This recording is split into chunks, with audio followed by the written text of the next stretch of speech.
Good morning and welcome to Spookathon day 5. It's Friday today. Currently it's like 11:30, 11:40. Oh, it's 12.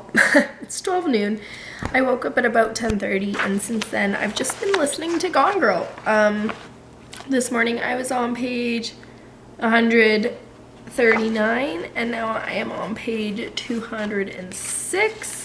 So I would say that's a pretty successful listen. I'm getting much more into it now. I really quite like it. And actually it looks like we are getting to part 2 in just maybe a chapter. Yeah, in a chapter. So I think what I'll do is I'll listen to that, see how I'm feeling, and then get some food in me and some tea, some more tea, and then I'll probably get dressed. Garrett, my boyfriend, wants to go Pokemon hunting today, so I'm gonna go with him, and I don't know when we plan to do that. But yeah, and then at 4 o'clock-ish, I'm gonna come back and do my homework and stuff before tonight. Plan for tonight, I have a rally. I volunteer with some young ladies and we're gonna have a fun night together with a bunch of other youth kids. So that's tonight. It's from like 7 to 10, so it's gonna be another early night, but it's okay. Yeah, I have work in 2 days and that's kind of like, and I haven't finished my work stuff, so yikes. It's fine, I'll get it done. But for now, we're gonna listen to Gone Girl and pretend that I don't have any other things. Also, I have some books due at the library today, so I'm going to totally stray from my TBR. That's probably gonna be the title of this video, straying from my TBR. Because a couple of them, the two that I'm wanting to read most, I don't know how to hold this to make the audio better. The two that I need to read for sure, I wanted to read the Tea Dragon Festival and Stargazing. Those are both on my October TBR and they're both due today and they both can't be renewed. So I'm gonna read the two of those. And also I have The House at the Bottom of the Lake and that's due today, and that's a quick one, so maybe I'll read that one. I don't know. I haven't decided yet, but that's enough rambling. I'll finish this part and then we'll keep on going. That cliffhanger was insane. I'm really liking Gone Girl now. It's definitely a 4-star. Slow start, but it's good. And as much as I do want to continue, but I do want to read this as well as these two down here. I could fit them into the challenges, no problem. They're just like not really spooky reads. Obviously, this one fits for red on the cover. And then this one also has red on the cover, but also I would say dragon's kind of a spooky word. Even though these dragons are anything but spooky. Oh, maybe they are a bit spooky. But I could use that one for that. And this is a thriller. Whoa, sorry. This is a thriller as well as something I wouldn't usually read because it is a novella. The only reason why I had this out from the library is for Books and Lala. So I could read this one. So I think I'm going to start with A House at the Bottom of the Lake. I have an hour and a half-ish to read this. / maybe a little bit less, maybe an hour. Ooh, I was really close. Maybe an hour because I need to get dressed before we go Pokemon hunting. So anyways, I'll let you know, but this is what's happening. Whee! So I am currently, well, I'm about to go Pokemon hunting, but I thought I'd give you a reading update.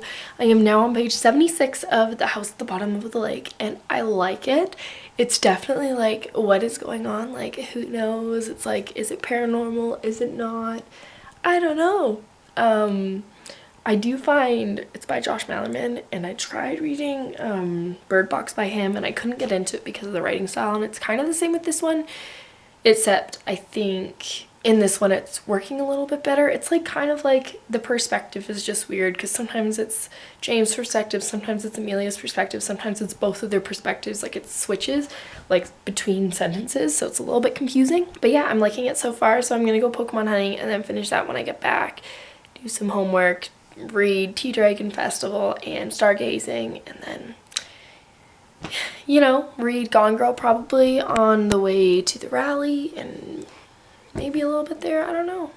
We shall see how it goes, but I'm excited for the rest of the day. So that's my reading update for you. I'm gonna get changed now. We're at McDonald's again. Yeah. No one's surprised. So I just finished reading The House at the Bottom of the Lake by Josh Malerman. I really liked it. Don't want to talk about it too much because it's currently 5:13.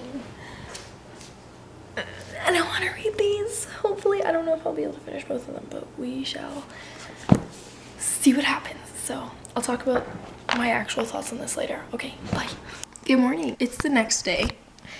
And I'm just editing this vlog right now. I did not feel like editing it last night. But I realized that I didn't really end it. So I thought I'd sit down and chat with you guys about my thoughts on the 3 books that I read yesterday, and then quickly end this vlog. So the first one that I read was The House at the Bottom of the Lake by Josh Malerman. I ended up giving it 4 out of 5 stars. I really, really liked it. It was a short novella, and it was very creepy, and even now, like, I finished it, I read it in a couple sittings, and even now I don't really understand what was going on with that whole thing, and in that way it's very eerie, and you just don't really know, like, what was the house at the bottom of the lake. I don't know. On top of that, I really liked the relationship between the 2 characters that we got.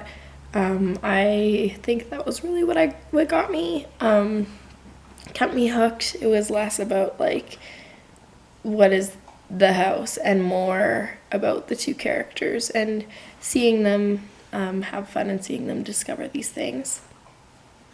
What I didn't like was the writing style, and I knew that going in. I tried reading Bird Box a while ago, and I just couldn't get into it because of the writing style, so I wasn't a huge fan of that.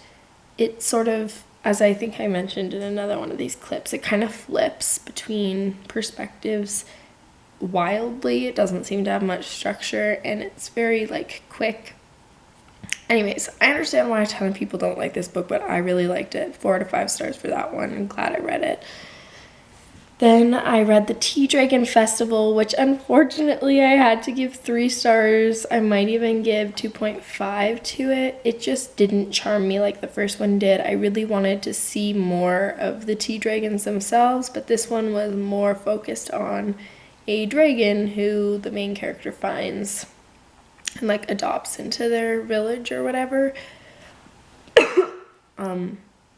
I just wasn't as hooked. I didn't really care. Of course, like, the dragons are cute and stuff, but it just I didn't care about it really. Of course, the art style is really beautiful, especially near the end when they do end up going to the festival. The artwork was stunning. And I thought I'd mention too that in this particular book, there's conversations about how the dragons can transform into any gender that they want. So that's just a little bit of commentary on LGBTQIA+ elements in literature. So I will still be reading these if they come up with more, and I will be reading essentially everything from Katie O'Neill, but I'm just waiting for that book that is just like the Tea Dragon Society, which I love so much. Then finally, I read Stargazing by Jen Wang. I've read all of Jen Wang's books, and this one took the cake for me. It's absolutely incredible. Honestly, like, I rated it 4 stars, and then I went to Goodreads and I rated it 5, and then I lowered it again to 4.5. But I think, like, sitting here thinking about it now, I think it is a 5-star read for me. I really loved it. It's diverse. It talks about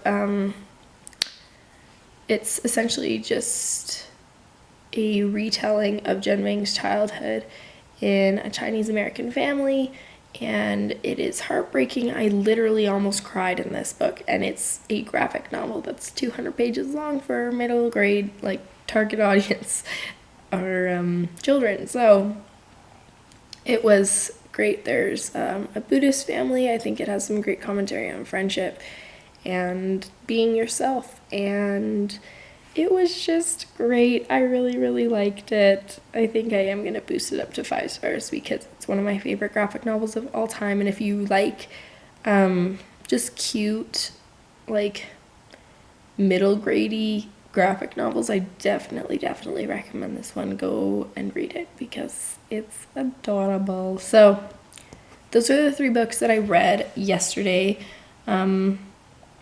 Also, if you're not following me on Twitter, I update, like, with everything I've read at the end of the day and page count and stuff. So I'm just going to check that quick to update you on my pages, because I didn't read any of The Turn of the Key yesterday, but I did read 94 pages of Gone Girl. And then, of course, those 3 other books. So for the entire readathon, I've read 1,161 pages. On day 4, but at the end of day 4 I had only read 589. So obviously those graphic novels and stuff helped me a lot with my page count, but I'm really liking this readathon so far, and I'm excited to start day 6. So I will see you with that vlog.